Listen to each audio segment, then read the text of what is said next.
સદગુરુ મહારાજની જય. સત્ય સનાતન ધર્મની જય.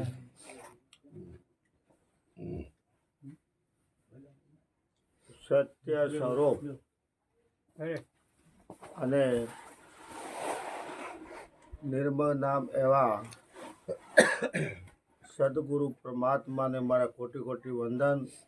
આય બિરાજમાન સર્વે સંતોને મારા જય ગુરુ મહારાજ. આજનો અણમોલો અવસર પીપળી મુકામે, શું નામ છે, લક્ષ્મણભાઈને ત્યાં રાખવામાં આવ્યો છે.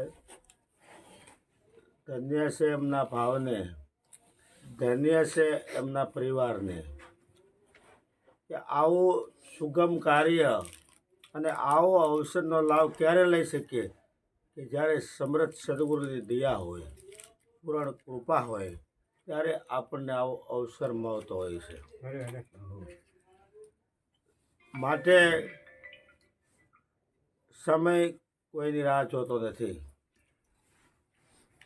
સમય શબ્દ અને તીર નિગાહ પછી પાછું આવતું નથી. સમય ગયા પછી પાછો આવતો નથી. શબ્દ બોલાયા પછી પાછો આવતો નથી. તીર પણ પાછું આવતું નથી. જરા બધા જ બાણ છે જે છે શબ્દરૂપી બાણ. તમે જોજો, રામાનંદ સાગરે રામાયણ અને મહાભારત આ જગતને બતાવ્યું ને આપણે જોતા હતા કે બધા જે તીર છે એ ભાથામાં જ કાઢતા.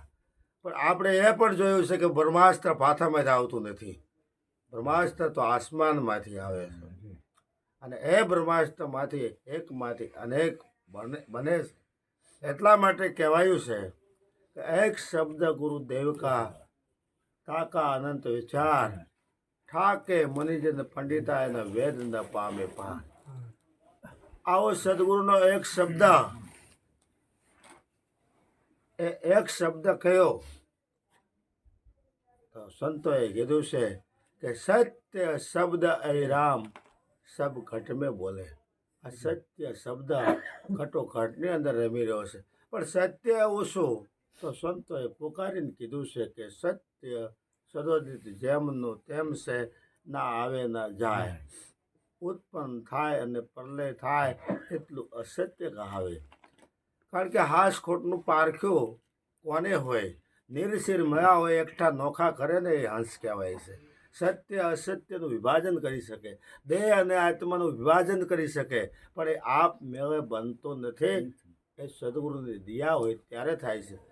માટે કહેવાયું છે કે પંથનો પાર આવે નહીં, દેશ નથી કાંઈ દૂર, જાણવા અને પૂછશે તો ખુલાસો કરે જરૂર. પંથની વાત આવે તો આ કોઈ પંથવાળાની વાત નથી.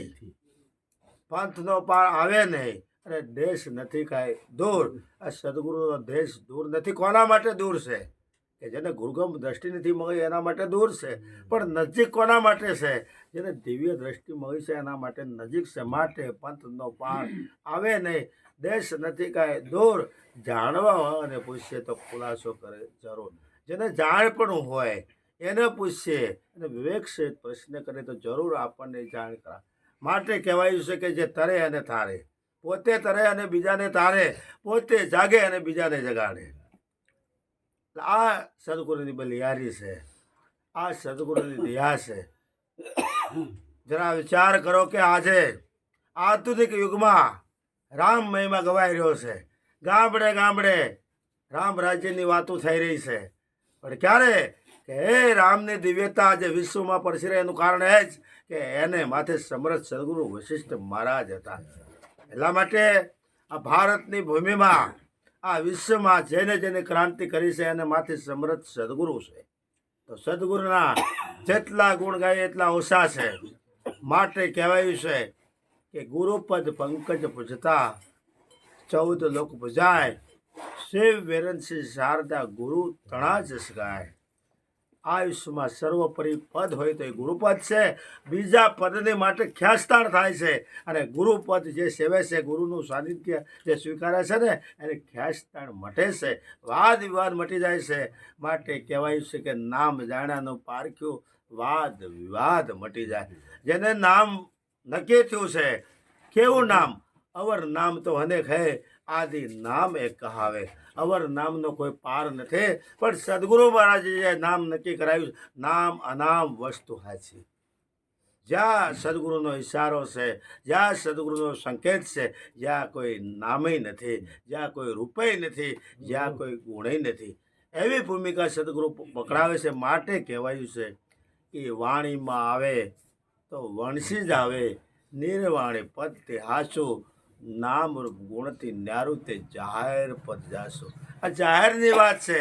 એમ કહેવાય છે કે સંતો કહેતા નથી, સંતો કહેવા માટે તો જીવન ખર્ચી નાખ્યું. પહેલાં સંતોએ જીવન ખર્ચી, હાલ આધુનિક યુગમાં આ સંતોએ એ સંદેશ લઈને ફરી રહ્યા છે. અને એટલા માટે કહેવાયું છે કે સંત બીજ પલટે નહીં, જુગ જાય અનંત, હુસ્ન ઘરે અવતરે આખર સંતના સંત. આ સંતની દિવ્યતા છે, ક્યારેય નાશ પામવાની નથી. ચાંદો સૂરજ નવલખ તારા થરતી રહેશે ને ત્યાં સુધી સંતની દિવ્યતા મટવાની નથી. માટે સંતને સંતપણા નથી મફતમાં મળતા, એના મૂલ ચૂકવવા પડતા. કેવું મૂલ? કોઈ પદાર્થ ચૂકવી દો, કોઈ ધન ચૂકવી દો, એવી વાત નહીં. ગંગા સત્યે કીધું કે ભલે ધનનો ઢગલો પડે, પણ ખરો ભાવ ન હોય, ખરી લાયકાત ન હોય, એવી પૂર્ણતા ન હોય તો આ વાત થતી નથી. માટે સદગુરુ છે, સદગુરુના શરણે જે તન મન ધન અર્પણ કરે છે, તન મન ધનની જે કુરબાની કરે છે, એને ધન્ય છે. માટે લાલજી મહારાજે ખરું કીધું છે કે તન મન ધન અર્પતા એને પ્રત્યક્ષ પ્રભુજી ભાઈ. આ પડદા પાછળની વાત નહીં, આ તો પ્રત્યક્ષની વાતો છે. આ પરોક્ષની વાત નહીં, આ તો હાજરા હજુરની વાત છે કે તન મન ધન આપનારો અંદર છે કે બહાર. સદગુરુ મહારાજ યુક્તિથી આપણને નક્કી કરાવે છે, યુક્તિથી આપણને નક્કી કરાવે છે કે આ દેનારો કોણ છે. અને સદગુરુનો એક એક શબ્દ છે, આખા વિશ્વને લાગુ પડે છે. અને એ સદગુરુના શબ્દથી અખિલ વિશ્વમાં પરમાત્માના દર્શન થાય છે. માટે કહેવાયું છે કે વિશ્વ આત્મા અખંડ સ્વરૂપ, ખેસાતાણી ન કરો ભાઈ, એ જ્ઞાની પુરુષની સમજ. જરા વિચાર કરો કે સંતોની એ વેદના છે કે વિવેકી સંત હોય, અનુભવી સંત હોય, સેવાભાવી સંત હોય ને, એ તો ખંત કહેવીને સેવા કરી રહ્યા છે અને આ સદગુરુના શબ્દનો આનંદ લૂંટી રહ્યા છે. પણ જે એવા પદે બેઠા હોય, જે ગુરુપદ ધારણ કરી બેઠા હોય, અધિકારી સંત હોય, તો અધિકારીને ચેતવાની જરૂર છે. અધિકારીને ચેતવાની જરૂર છે, અધિકારીને જાગવાની જરૂર છે કે આપણે કંઈ ખેંચતાણ તો નથી કરતા ને. માટે કહેવાય છે કે વિશ્વ આત્મા અખંડ સ્વરૂપ, ખેંચાતાણી ન કરો ભાઈ, એ જ્ઞાની પુરુષની સમદ્રષ્ટિ. જેને જેને સમદ્રષ્ટિ મળી છે, આ બધા ઘાટમાં જેને અઘાટ રૂપ દર્શાયો છે એને ધન્ય છે. માટે આ સંતોની બલિહારી છે. અને સંત અને સદગુરુની ભૂમિકા જે છે એ જમીન ઉપર ભૂમિકા નથી, જમીનથી પરની ભૂમિકા છે. માટે કૃષ્ણ ભગવાન અર્જુનનો રથ એ મધ્યમાં લઈ ગયા હતા, તો એ મધ્ય જે છે એ સદગુરુએ બતાવ્યું છે. માટે કહેવાયું છે કે રામ નામ તું રાખ હૃદયમાં, કાઢ કલ્પના કાશે, આદિ અંત મધ્ય બોલે એ વસ્તુ હાચી. મધ્ય બોલનાર કોણ છે? એ વસ્તુ હાચી છે. માટે રામ નામ તું રાખ હૃદયમાં, કાઢ કલ્પના કાશે, આદિ અંત મધ્ય બોલે એ વસ્તુ છે હારી. સદગુરુની ભૂમિકા એવી છે, સદગુરુનો સંદેશ એવો છે કે જ્યાં ઈશારો છે, જ્યાં કોઈ આદિ નથી, જ્યાં અંતય નથી, જે છે ને છે હાજરા હજુરની વાત છે, જેમાં કાયમને માટે વર્તમાન છે. સદગુરુ છે પહેલાં કોણ હતો એ નક્કી ન કરાવે, હવે તું કયા ઘરે જશે નક્કી ન કરાવે, સદગુરુ અત્યારે તું કોણ છો એ નક્કી કરાવે. આ ઘટની અંદર, આ ઘાટની અંદર બોલનારો કોણ છે, તન મન ધન દેનારો કોણ છે, અને ધડ શીશ પડે ને ધડ લડે. આ સુરાનો સંગ્રામ છે. માટે લાલજી મહારાજે કીધું છે કે ભક્તિ છે સૂર્યના કામની, નહીં કાયરનું કામ, પ્રથમ પેલું મસ્તક મૂકી વર્તી લેવું નામ. આ નામને નક્કી કરવાનું છે, નામ પારખવાનું છે. અને એ નામ એવું છે કે નામ સમોર નથી જાણજો, ક્યાવા સરખું કહે, સ્થાવર જંગમ સભર બરાબર સદગુરુ શબ્દે લે. આ સ્થાવર જંગમમાં સભર વસ્તુ ભરે, પણ જ્યાં સુધી સદગુરુનો શબ્દ ન હોય, સદગુરુ મહારાજની જુગતી ન જાણીએ, જ્યાં સુધી સદગુરુ મહારાજ સ્વરૂપમાં ન જગાડે, ત્યાં સુધી આ અનુભૂતિ થતી નથી. માટે સદગુરુના આપણે જેટલા ગુણ ગાઈએ એટલા ઓછા. આજ આપણને આવું ટાણું મળ્યું છે. એક ટાણું છે, આજે એકતા કરી લેવાની જરૂર છે. આત્મા પરમાત્માની એકતા. એટલા માટે કીધું છે કે આજનો દિવસ આનંદનો, ઓરુદિયા વિષ ઉગ્યો, જીવ શિવનો સંશેટ્યો, માર્ગ મોક્ષનો સૂજ્યો. સદગુરુના શરણે આપણે મટીને જાવીને તો જરૂર આવો માર્ગ મળે છે, પણ બનીને જાવીને તો કાંઈ પામતા નથી. માટે સદગુરુના શરણે આપણે જઈએ ત્યારે આપણે બે હોય છે, સમજવા બે ગયા હોય છે, અને સદગુરુના શરણે ગયા પછી સમજ્યા પછી એક થવાય છે. ગુરુ અને શિષ્ય એવું રહેતું નથી. માટે અદ્વૈત રૂપ છે. સંતોએ ખૂબ જ પોકારીને કીધું છે કે ચારિત્રની શુદ્ધિ સિવાય અદ્વૈત જ્ઞાન પ્રાપ્ત થતું નથી. પવિત્ર જીવન બનાવ્યા સિવાય ઈશ્વરની ઓળખાણ થતી નથી. ચારિત્રની શુદ્ધિ ક્યારે થઈ કહેવાય કે આપણે 5 પ્રતિજ્ઞાનું પાલન કર્યું હોય, રાગ દ્વેષા જીવનમાં ન હોય, ખ્યાસ્તાણ ન હોય, વાદ વિવાદ ન હોય, મોટાઈ ન હોય. માટે કહેવાય છે મોટાઈમાં તું મરતો રહે, તારી તને ખબર નથી. આ મોટાઈ સદગુરુ મટાડે છે, હો પણ સદગુરુ મટાડે છે. માટે સદગુરુના જેટલા ગુણ ગાઈને એટલા ઓછા છે. સદગુરુ તારણહાર છે, સદગુરુ જ્ઞાનના ભંડાર છે, અને સદગુરુને જેટલી ઉપમા આપીને એટલી ઓછી છે. માટે સદગુરુ છે આપણા બોલતા ચાલતા પ્રગટ ભગવાન છે. માટે લાલજી મહારાજે કીધું છે ભારતમાં પ્રગટ છે દેહ સહિત ભગવાન. આ દેહ સહિતની વાતો છે. આ દેહની અંદર જે વિદેય તત્વ વિલચીરું છે એ સદગુરુ નક્કી કરાવે છે. જેની આંખ ખુલી જાય એના એટલા માટે કહેવાયું છે કે આંખ મારે ઉઘડે ત્યાં સીતારામ દેખું. આ સીતારામ જરાય દૂર ને એવી દેવીય દ્રષ્ટિ જેને પ્રાપ્ત થઈ છે એને ધન્ય છે.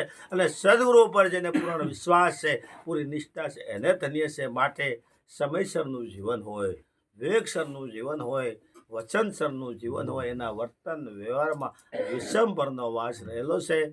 માટે આ જીવનમાં કંત કહેવાની જરૂર છે અને તંત મૂકવાની જરૂર છે.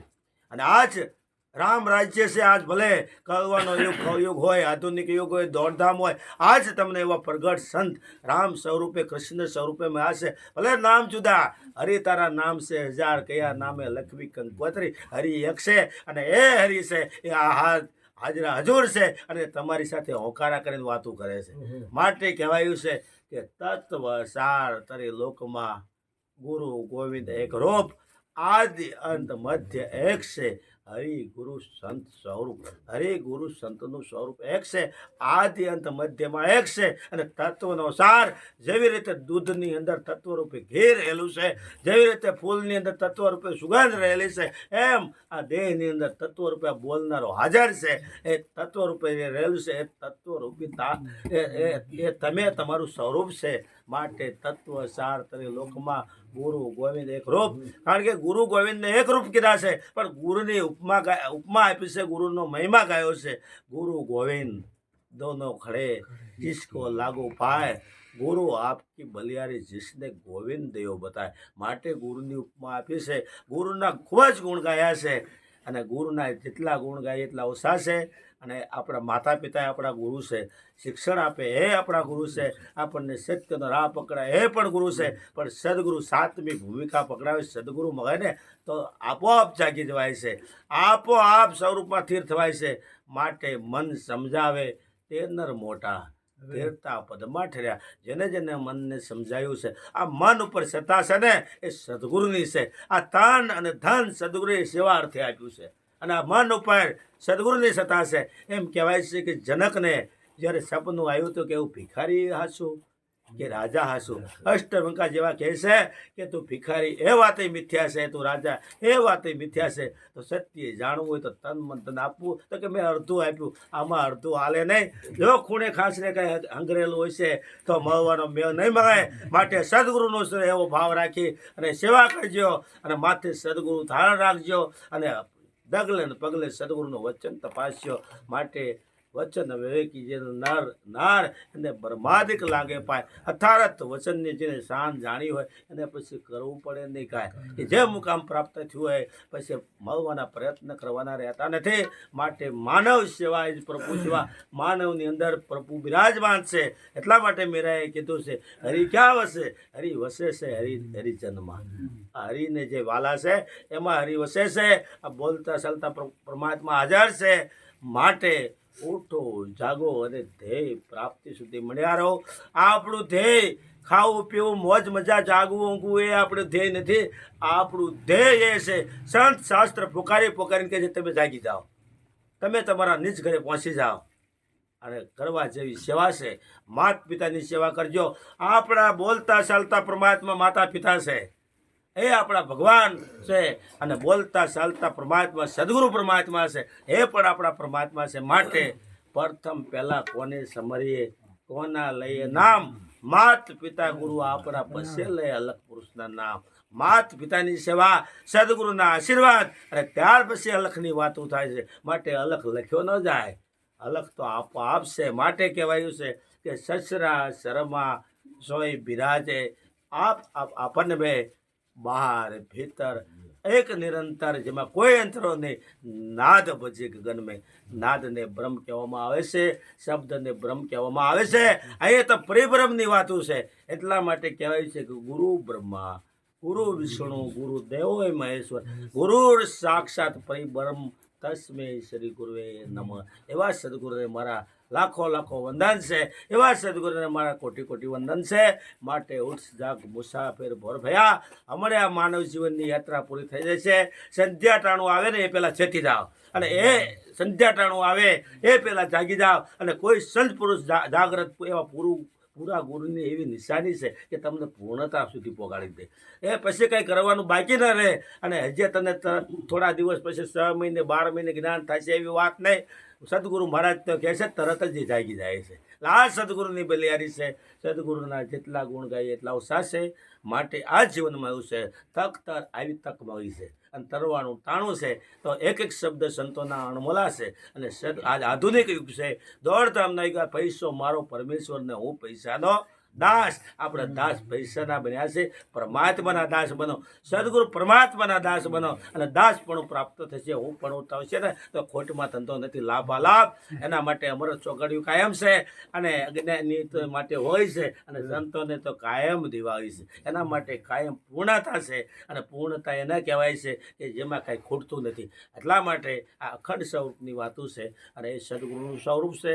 સદગુરુના જેટલા ગુણ ગાય એટલા ઓછા છે. એ બિરાજમાન એવા દિવ્ય પુરુષો, એ બિરાજમાન એવા સદગુરુ પરમાત્માને મારા કોટી કોટી વંદન. બોલો સદગુરુ મારા